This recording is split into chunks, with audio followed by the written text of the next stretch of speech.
Kalamna police ठाण्याचे वरिष्ठ police निरीक्षक प्रवीण काळे यांना मिळालेल्या गोपनीय माहितीनुसार सपोनी शशिकांत मुसळे यांच्या पथकाने चिखली चौकातील HP पेट्रोल पंपाजवळून सापळा रचून बोलेरो वाहन थांबविले। या वाहनातून सीग्राम्स रॉयल स्टॅग या ब्रँडच्या 180 ml बाटल्यांचे बॉक्स मिळाले, पण त्या बाटल्यांवर वेगवेगळ्या बॅच नंबरमुळे व TP बिल नसल्याने दारू बनावट असल्याचे निष्पन्न झाले। यानंतर पोलिसांनी आरोपी महेंद्र बांबल याची चौकशी केली असता त्याने आपल्या साथीदार निखिल नाटकर आणि नारायण मोथरकर यांच्या नावाचा खुलासा केला।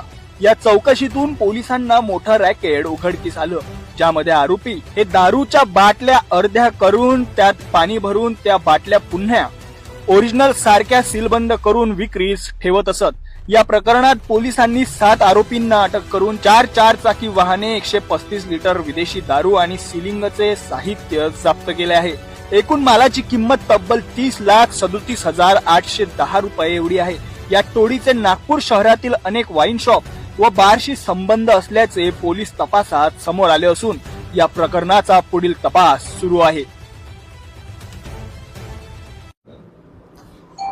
वाडीला काही FL1 लायसन्सचे गोडाऊन्स आहेत, जिथून पूर्ण नागपूर शहरात विदेशी दारू, नागपूर शहरातील वाईन शॉप आणि बार यांना विदेशी दारू सप्लाय होते। त्याकरिता ते बोलेरो पिकअप वाहनाचा उपयोग करतात वेगवेगळ्या वाईन शॉपमध्ये दारू पोहोचवण्यासाठी गोडाऊनमधून।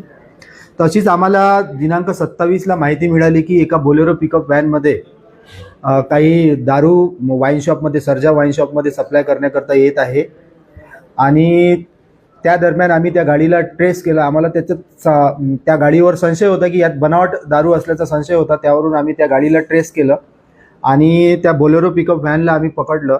त्याचा ड्रायव्हर महेंद्र बांबल याला आम्ही जेव्हा गाडीचा सर्च केला तेव्हा जे बॉक्स असतात दारूचे, त्यात निप्स किंवा बंपर्स ठेवलेले असतात, त्या बॉक्समध्ये आम्ही बॉक्स खोलून बघितला असता वेगवेगळ्या बॅच नंबरचे बॉटल्स, 180 mlच्या बॉटल्स आम्हाला त्यात मिळून आल्या। एकाच बॉक्समध्ये वेगवेगळ्या बॅच नंबरच्या बॉटल्स असू शकत नाही, त्यामुळं आमचा जो संशय होता की हे बनावट दारू असू शकते त्याची आम्हाला खात्री झाली। त्यावरून आम्ही 6 बॉक्स असे, ज्यात प्रत्येक बॉक्समध्ये 48 निप्स होत्या, असे आम्ही सर्व जप्त केले आणि त्याच्या विरुद्ध गुन्हा नोंद केला। त्यानंतर आम्ही तपासादरम्यान नारायण उर्फ बंटी मोथरकर या आरोपीस ताब्यात घेतले।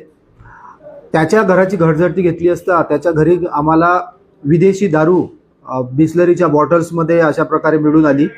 त्याला आम्ही अटक केली, त्याचा PCR घेतला। PCR दरम्यान त्याने सांगितले की ज्यावेळी ते वाडीवरून गोडाऊनमधून बोलेरो